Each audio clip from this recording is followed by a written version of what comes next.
हाय दोस्तों, स्वागत है आपका एक नई वीडियो हमारे YouTube चैनल पे। और आज हम एक बहुत ही ख़ास टॉपिक लेके आए हैं। आई कैन से ये दिल टू दिल की बात है। एंड इट्स द टॉपिक जो हमारे देश को जोड़ता है कहीं ना कहीं। It's the topic which is of utmost security या नेशनल इंटरेस्ट है सबसे ज़्यादा important. And that's none other than elections of 2024। Elections Lok Sabha के, जो कि हम सब देख रहे हैं, बहुत ज़ोरों शोरों से हर जगह इसका प्रचार हो रहा है, उसके बारे में बातें की जा रही है। But the main thing is कि होम टू वोट, आप किसे वोट दे रहे हैं। बट ठीक है, ये तो वीडियो का इंट्रो था। बट मेन बात ये है कि अब इस चीज़ को ऊपर जो मैं जो भी बातें करने जा रहा हूँ वो आपको लगेगा शायद मैं एक मोदी भक्त हूँ। बट आई ट्राई कि मैं अपने पॉइंट्स रखूँ। बट जो भी हो, stay till the end of this video, क्योंकि ऐसा नहीं है कि मैं एक साइड की बात करूँगा। और साथ में ये वीडियो थोड़ी सी रॉ रहेगी, इसमें ज़्यादा एडिटिंग नहीं है, तो थोड़ी सी बोरिंग हो सकती है, तो कोई दिक्कत नहीं है। 2x पे सुनिएगा, मज़ा आएगा। रात के 10 बज रहे हैं, बहुत ही पारिवारिक माहौल में हूँ मैं। और सबसे बड़ा जो मुद्दा है जिस पे वोटिंग हो रही है वो है राम मंदिर। जी हाँ, बहुत ही ज़्यादा इम्पोर्टेंट है, मैं कह सकता हूँ। बट क्या इसे पॉलिटिकल बनाना चाहिए? क्या इसे इस पॉइंट पे वोट्स लेने चाहिए? इस पे मेरी बहुत ही अच्छी बात हुई थी इस बार अपने फ्रेंड से। एंड द मेन पॉइंट जो आया वो ये था मेजॉरिटी पीपल से कि इसे पॉलिटिकल नहीं बनाना चाहिए। वोट बैंक पॉलिटिक्स रिलीजन पे नहीं होनी चाहिए। But the fun fact is कि इंडिया की पॉलिटिक्स ऐसी नहीं रही है और ना है। कास्ट और रिलीजन बहुत ही ज़्यादा डीपली हमारे पूरे सिस्टम में है। चाहे वो हमारी कांग्रेस पार्टी ले लीजिए, जो ये वादा करती है कि आकर कास्ट सेंसस कराएगी या फिर रिजर्वेशन के कैप को 50% से बढ़ाएगी, या फिर ऑल्सो बीजेपी, जो कि कहीं ना कहीं हिंदूज़ को वोट को मांगती है। उसके पीपल, उसके लोग, उसके फॉलोअर्स बोलते हैं कि आप हमें ही वोट दीजिए, वरना as a Hindu it will be a shame या एनीथिंग लाइक दैट। तो ये सब चीज़ें कहीं ना कहीं, मंदिर पे वोट मांगना, ये हर जगह पर है। अब क्या बीजेपी का फर्स्ट स्टैंड ये है कि वोट मांगना गलत है या सही है? पहली बात, अब ये गलत है या सही है ये जनता पे है, हर कोई कर रहा है। तो अगर सब ये चीज़ कर रहे हैं तो आप कैसे पीछे हट सकते हैं? तो करना तो पड़ेगा, it's the need of a. And secondly, अब क्या उन्हें हक है इस चीज़ पे वोट मांगने का? तो जो मेजर रीज़न इसके अगेंस्ट आता है वो ये है कि बीजेपी ने कुछ नहीं किया, it was supreme court's verdict, और उसके ऊपर राम मंदिर बना। But the fun fact is कि ये चीज़ जितनी आसान पेपर पे दिखती है उतनी है नहीं। क्योंकि कहीं ना कहीं राम मंदिर बनाने के लिए इट वाज बीजेपी जो शुरुआत से इसको अपने मैनिफेस्टो में रखती थी। इट वाज बीजेपी जो कोर्ट में इसके लिए लड़ी थी। अगर फन फैक्ट बताऊँ तो कांग्रेस ने 10 लॉयर लगाए थे राम मंदिर ना बने इसके अगेंस्ट। एंड उसकी बहुत सारी सरकार रही है जिसने बहुत सारी चीज़ें ऐसे की है जिससे राम मंदिर के बनने में रोक आए, इसलिए वो आज तक नहीं बना था। तो कहीं ना कहीं ये पॉलिटिकल चीज़ थी। जब एक पॉलिटिकल पार्टी उसके फेवर में और एक उसके अगेंस्ट में है क्लियरली, चाहे उसका इनाग्रेशन अटेंड ना करना हो कांग्रेस द्वारा, या अभी तक I don't believe Rahul Gandhi अभी तक मंदिर गए हैं, तो ये सब चीज़ें हैं जो इसको अभी भी पॉलिटिकल बनाती है। एंड रही बात मंदिर की, तो इट्स समथिंग जो कि हर एक हिंदू का, राष्ट्र का यू नो एक सम्मान है। जैसे कि मुस्लिम्स इस्लामिक कंट्री के लिए मक्का है उनके प्रॉफिट की बर्थ प्लेस, उनके लिए सबसे बड़े वो है। हमारे हिंदुज़म में श्री राम है, उनकी बर्थ प्लेस अयोध्या है। और अगर उनकी बर्थ प्लेस के लिए हमें 500 साल लड़ना पड़ा और फाइनली कोई गवर्नमेंट उसके लिए कुछ कर पाई, तो it's something which we should be proud of and which we should be definitely grateful for, कि उन्होंने कुछ किया इतने टाइम बाद। हमें हमारा हक, हमें हमारी जो प्राइड है वो हमें वापस लौटाई एक भव्य मंदिर के रूप में। बाकी बीजेपी पावर में ही मंदिर के बेसिस पे आई थी। बीजेपी का वोट ही हिंदूज थे, उनके मैनिफेस्टो में ही ये बात थी, और उन्होंने वो चीज़ करी है। तो अब वो वोट वापस मांगेंगे तो उन्हीं से मांगेंगे जिनके लिए उन्होंने ये चीज़ की है, जो अगेन हिंदू है। बट क्या अब बीजेपी वोट ना मांगे इसके अगेंस्ट, मतलब इट्स लाइक कि क्या इन्हें मंदिर मस्जिद खेलना चाहिए या फिर इसके ऊपर आना चाहिए? तो देखिए, बात तो ये है कि किसी का फ़ायदा नहीं हुआ है मंदिर मस्जिद से, ठीक है ना। ये जो भी करते हैं गलत लोग हैं, क्योंकि आखिर में ये चीज़ें लड़ाई का मोड़ ले लेती है जब आप इतना कम्युनल हो जाते हैं, कितना कितना ही उसके अगेंस्ट बात करते हैं। बट द फैक्ट इज़ कि पॉलिटिक्स ऐसे ही चलती है। पॉलिटिक्स इसलिए नहीं कहते कि डर्टी गेम है, इसमें होता है ये चीज़ें जो कि आपको मजबूर कर देती है। अब वो है कि अगर आपको कोई कहे कि आप राम भक्त हैं तो आपका अलग मोटिव है, और आप मोदी भक्त हैं वो डिफरेंट है, आप इसे अलाइन नहीं कर सकते। वो आपका जजमेंट क्राइटेरिया है कि आप क्या हैं और किसका मानते हैं।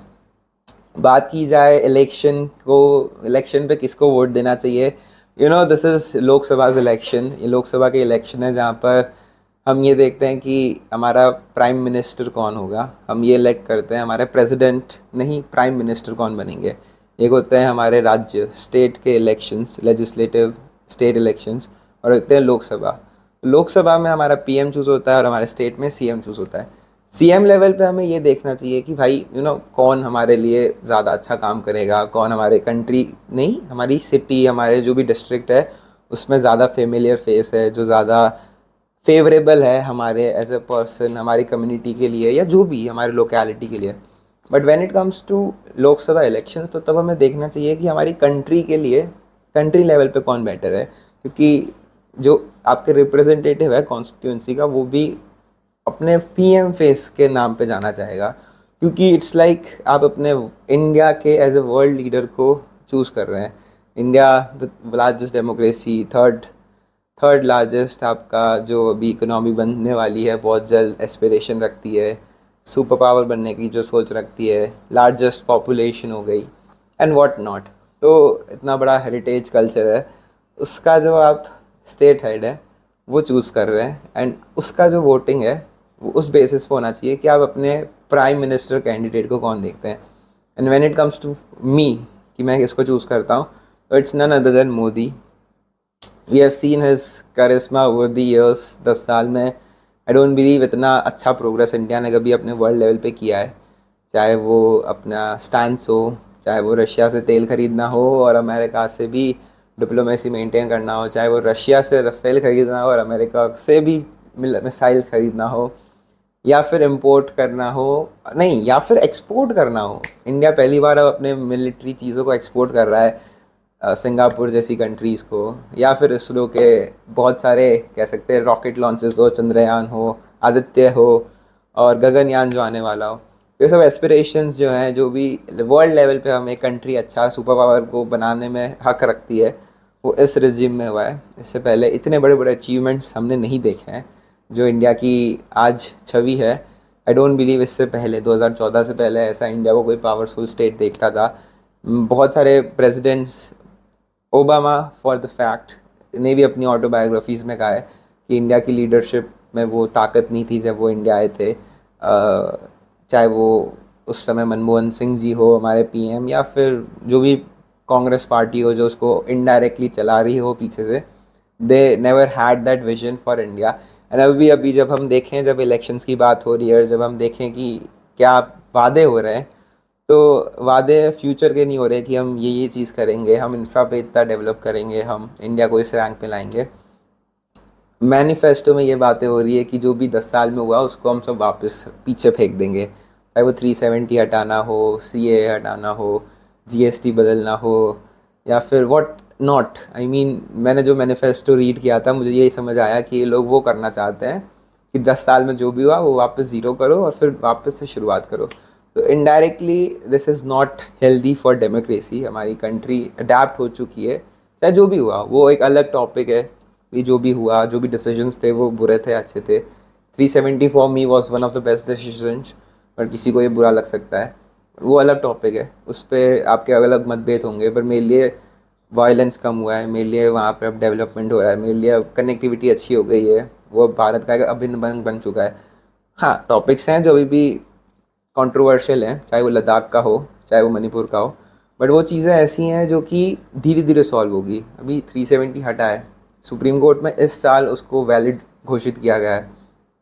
अब लद्दाख की बात उठी है कि उसे स्टेटहुड मिलना चाहिए, आई बिलीव वो मिल भी जाएगा जल्द, बट आचार संहिता आ गई थी इसलिए वो चीज़ इम्प्लीमेंट नहीं हो पाई। बट आई बिलीव जब भी हमारे लोग कुछ भी वॉइस उठाते हैं तो फुलफ़िल होती है, वो रुक जाती है, वो आगे नहीं बढ़ सकती। लार्जेस्ट डेमोक्रेसी का यही फैक्ट है कि आप पीपल चॉइस को नहीं हटा सकते, वरना पीपल आपको उठा के फेंक देंगे। इसका अच्छा एग्जांपल होगा फार्म लॉज जो वापस लिए गए थे, या फिर हमारा CAA NRC जो कि हॉल्ट पे लाया गया था।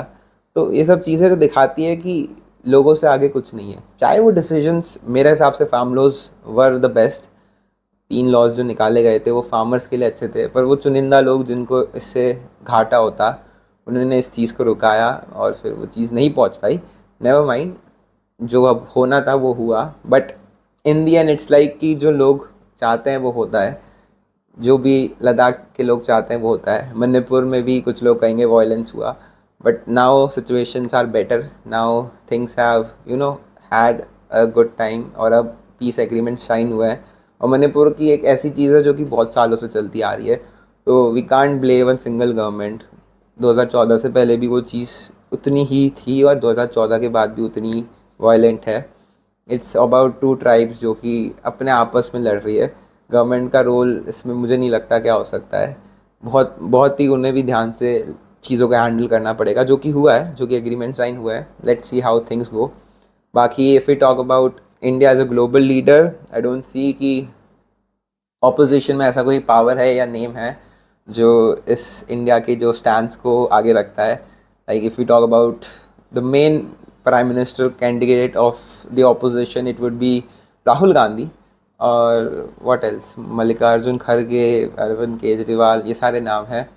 But I don't see anything like जो इन नाम में है जो कि बड़ी चीज़ को, हमारे इंडिया को पोर्ट्रे कर सकता है एक पावरफुल नेशन की तरह। आई मीन राहुल गांधी को तो लोग मजाक में पप्पू बुलाते हैं और बहुत ही उनका मजाक बनता है। आई मीन मीम्स इतने ज़्यादा हैं कि आई कांट बिलीव कि एक मीम किंग हमारे नेशन का लीडर बन सकता है। I mean it would be a disgrace to the nation, जितने फॉल्ट्स और जितना वो मिस इंटरप्रिटेशन करते हैं चीज़ों का, जितना वो मिस इन्फॉर्म्ड रहते हैं और जितना ही गलत उनका छवि है, आई डोंट बिलीव कि he deserves to be the face.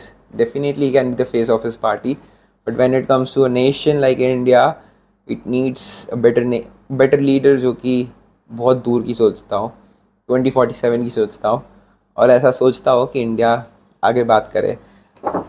Next topic would be parallel world में क्या होता। मतलब ठीक है, चीज़ें बहुत है, टॉपिक्स बहुत हैं बात करने के लिए। जॉब हो गया, अनएम्प्लॉयमेंट हो गया, या फिर इन्फ्लेशन हो गया। दीज आर थिंग्स जो कि डेफिनेटली मुद्दा है इलेक्शन का, बट आई समाउ सी कि ये सारी चीज़ें जो है बहुत ही ज़्यादा वेरी करती है time to time. I mean unemployment का बेसिक रीज़न मेरे हिसाब से ये है कि क्वालिटी ऑफ पीपल नहीं है। When I also see people around me, the basic thing is लोग अनएम्प्लॉयड हैं क्योंकि उनके पास स्किल्स नाम की है पर असलियत में नहीं है। वो डेफिनेटली बैचलर डिग्री होल्ड करते होंगे, पर उनके पास वो असलियत में स्किल सेट है नहीं जो एक बैचलर डिग्री वाले पास होनी चाहिए। वो सिर्फ प्राइवेट यूनिवर्सिटीज़ से कुछ चंद पैसे दे के या बिना अटेंडेंस के पास हुए हुए बच्चे हैं मैक्सिमम जो अनएम्प्लॉयड है। क्योंकि यही कारण है कि आपके बैचलर जो डिग्री वाले स्टूडेंट्स हैं वो अनएम्प्लॉयड रहते हैं। उन्हें चाहिए भी कोई अच्छी जॉब क्योंकि उनके पास डिग्री है, बस उनके पास डिग्री है, इसके लिए उन्हें अच्छी सैलरी चाहिए, but when it comes to skill set तो उनके पास कुछ है नहीं। So in the end वो अनएम्प्लॉयड रह जाते हैं। That's something which we need to do, which we as the people need to think again कि भाई क्या हम अपने स्किल्स को वापस से रीथिंक कर सकते हैं। हमें वापस से एक पढ़ाई के समुंदर में डुबकी लगानी है एज अ नेशन, जो भी यूथ है जो अनएम्प्लॉयड है, या फिर उन्हें दूसरे रास्ते देखना है। तो it's very subjective because I don't think कि गवर्नमेंट किसी भी दिन जितने भी परसेंट हमारे पॉपुलेशन के अनएम्प्लॉयड स्किल वर्कर्स हैं उन्हें नौकरी खुद दे पाएगी गवर्नमेंट। तो उन्हें कुछ करना तो खुद ही पड़ेगा प्राइवेट सेक्टर में, एंड करने के लिए उनके पास रियलिटी में कुछ होना चाहिए जो नहीं है। बाकी if you come to inflation and the prices of petrol, food, I believe it's something जो कि ऑल ओवर वर्ल्ड हो रहा है, and it's because of various reasons. The government can't do anything. I mean it's the war जो हो रही है, it's many things, oil की प्राइसेस, रशिया के ऊपर जो तनाव है, जो रेस्ट्रिक्शंस हैं, कहीं ना कहीं ये सारे रीज़न है जिसकी वजह से पूरा वर्ल्ड जो है इन्फ्लेशन की वजह से कहीं ना कहीं फेस कर रहा है ये प्रॉब्लम। इंडिया सिर्फ इकलौता नेशन नहीं है, बल्कि मैं ये देख रहा हूँ कि इंडिया के इन्फ्लेशन फिर भी कंपैरेटिवली लो है और बेटर है दूसरे नेशन से. तो that's something which is good about India, and we should not think otherwise. I believe अगर जो नई सरकार है वो भी आ जाती तो वो भी चुटकी में इन्फ्लेशन नहीं ख़त्म कर सकती, और मुझे नहीं लगता वो कर भी सकती है. वो जो बातें कर रही है दे आर वेरी हाइपोथेटिकल कि चुटकी में, मैंने देखा था चुटकी में इन्फ्लेशन ख़त्म हो जाएगी, तो मजाक नहीं है. It's very big economic game, and ऐसे नहीं होता है और ऐसे हो भी नहीं सकता है. चाहे आप कितना भी पैसा करेंसी आपकी कंट्री के अंदर फ्लोट कर दो, इन्फ्लेशन इतनी आसानी से नहीं कंट्रोल में आता है, क्योंकि आपका सिर्फ इंटरनल नहीं एक्सटर्नल फैक्टर्स भी बहुत अफेक्ट करते हैं इन्फ्लेशन को, और एक्सटर्नली फैक्टर्स बहुत सारे हैं. बाकी इस इलेक्शन का एक और मुद्दा रहेगा इलेक्टोरल बॉन्ड्स का, विच आई बिलीव कभी मुद्दा बनना नहीं चाहिए था बट बन गया है. And my only take on this would be कि 2014 से पहले भी बॉन्ड्स नहीं होते थे बट चंदा आता था. और the fun fact of this thing was कि हमें पता नहीं रहता था कि कौन सी पार्टी के पास कहाँ से चंदा आया है. तो वो चीज़ चेंज हुई है, वो चीज़ इलेक्टोरल बॉन्ड्स की वजह से सही हुई है. अब हमें पता है कि भाई इस पार्टी से यहाँ से चंदा आया है. अब कोई लोग कहेंगे कि भाई ये फ्रॉड है, तो आई डोंट सी अ फ्रॉड ये तब होता जब ये जो बॉन्ड्स आते इसका कोई सोर्स नहीं डिटेक्ट कर पाता, इसका आरबीआई नहीं बता पाती कि इनको कहाँ से किसने कितने रुपए दिए. That would have been a fraud as per my definition. कि जब आप सोर्स पता कर सकते हो, आप जगह पता कर सकते हो, तो फ्रॉड क्या है. और रही बात कि वही, और हर पार्टी को चंदा मिला है, ऐसा नहीं है सिर्फ एक ही पार्टी को मिला है. रूलिंग पार्टी को हमेशा ज़्यादा मिलता है, वो भी एक फैक्ट है.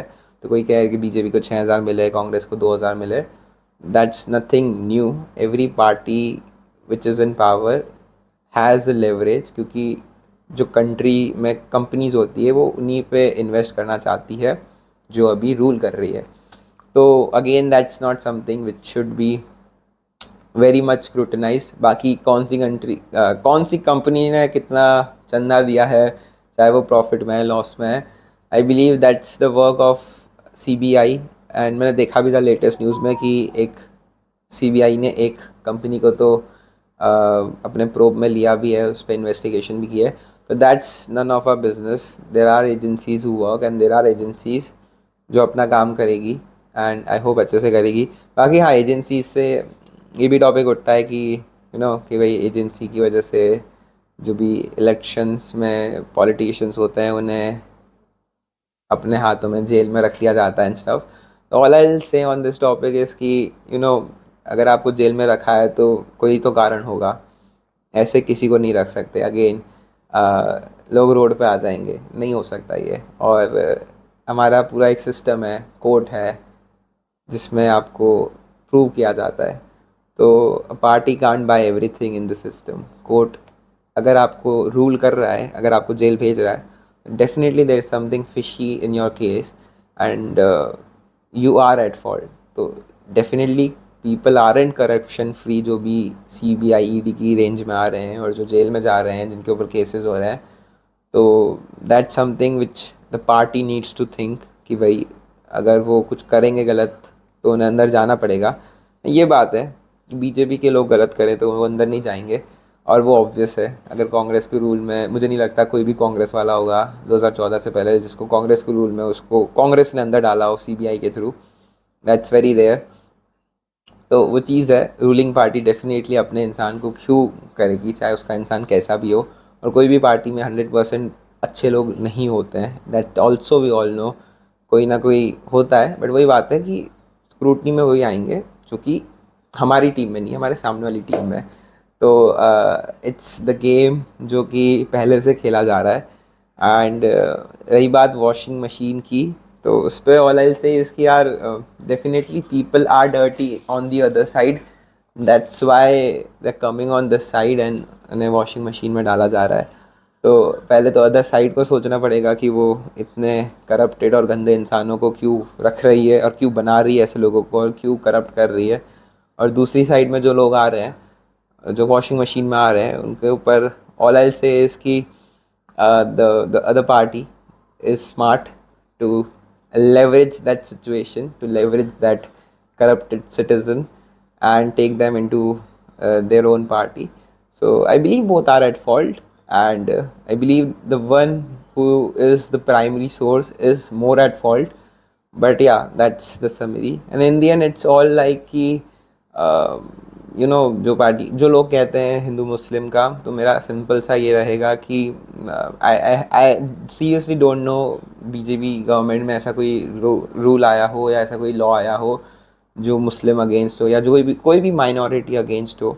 So everything which has happened in the last 10 years is for the good of the nation, is for the good of the minority, and the people are happy. All the people are happy. I don't see anything which is against anyone. It's either equality or it's for none. So that's the thing which I see. But if you guys know कि ऐसा कोई law है जो आया हो जो minority की against हो, जो सिर्फ माइनॉरिटी को फोकस करता हो उनके against, please do tell me, because I seriously don't know. If you talk about triple talaq, it's for the good of the people. If you talk about any such law, I mean, please tell me जो आपको लगता है. बल्कि मेरे को कहीं ना कहीं लगता है कि there are laws in India जो कि हिंदू के अगेंस्ट हैं. When we talk about temple के ऊपर जो laws हैं, जिसमें जो भी टेम्पल की संपत्ति है वो हमारे गवर्नमेंट को जाती है. बट जो भी माइनॉरिटी में मॉस्क हैं, चर्चेज़ है, उनकी ये कोई भी संपत्ति जो है गवर्नमेंट को नहीं जाती है. स्क्रूटनी में आई बिलीव हिंदूज ज़्यादा हैं regarding when it comes to laws rather than the Muslims. And या that's it. I believe that sums up. बाकी it's your decision guys whom you want to elect. Someone जो कि 2047 के बारे में सोचता है, समवन जो इंफ्रास्ट्रक्चर डेवलपमेंट करता है. इंफ्रास्ट्रक्चर डेवलपमेंट ऐसा जो लास्ट 70 साल में हुआ वो पिछले 10 साल में उतना हुआ है. समवन जो इंडिया को एक वर्ल्ड लीडर के बारे में बोलता है और सोचता है और करके दिखाता है. समवन जिसको all over the globe recognition मिलता है. Mean in the last 10 years prime minister Modi has received lots of recognition by different nation. मेरे को एग्जैक्टली नेम नहीं पता, बट सिविलियन अवार्ड्स होते हैं. जैसे इंडिया में भारत रत्न होता है, वैसे डिफरेंट नेशंस में अलग अलग है. तो वैसे उन्हें बहुत सारे अलग अलग Nations from Egypt, France, USA and हमारे जो भी अफ्रीका में नेशंस हैं या फिर जो फिलीपींस और आपका ये जो भी एरिया है, हर जगह से कुछ ना कुछ रिकग्निशन मिला है. दैट्स समथिंग जो कि हर प्राइम मिनिस्टर को नहीं मिलता है. इंडिया में भी आई डोंट बिलीव इंडिया में ऐसा कोई प्रेसिडेंट प्राइम मिनिस्टर आए जिसको इतने अवार्ड्स मिले हो all over from the world.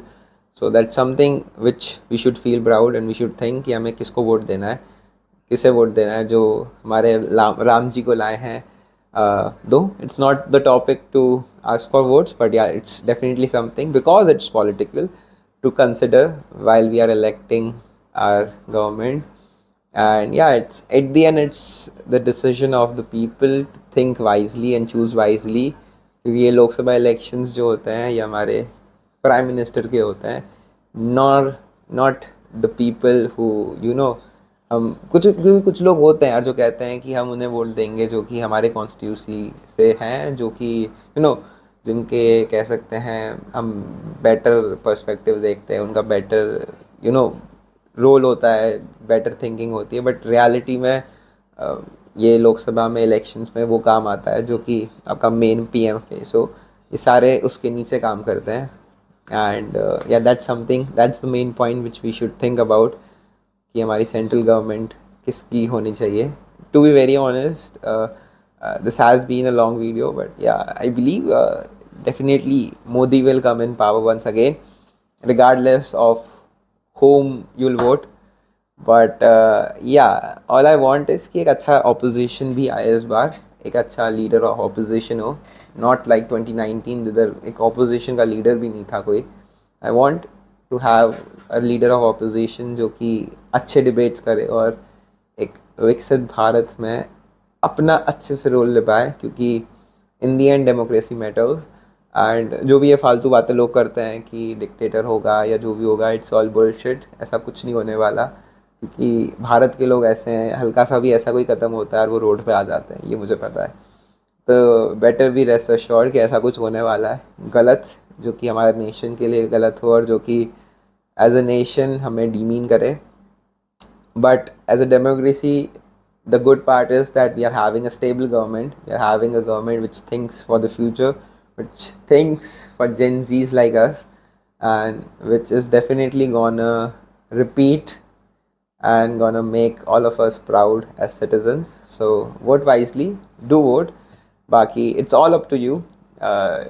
It's all up to your thought process. क्योंकि भारत इतना बड़ा देश है that we can't really force anyone's thought process. It's all किस तरह आप सोचते हैं, किस तरह चीज़ों को लेते हैं, वो डिपेंड करता है. तो या थैंक यू अगर आपने यहाँ तक वीडियो देखी होगी. It means a lot to me. मैं थक गया हूँ बोलते बोलते, आप थक गए होंगे देखते देखते. आराम करिए and till the next time, take care, bye bye, जय हिंद, जय सिया राम.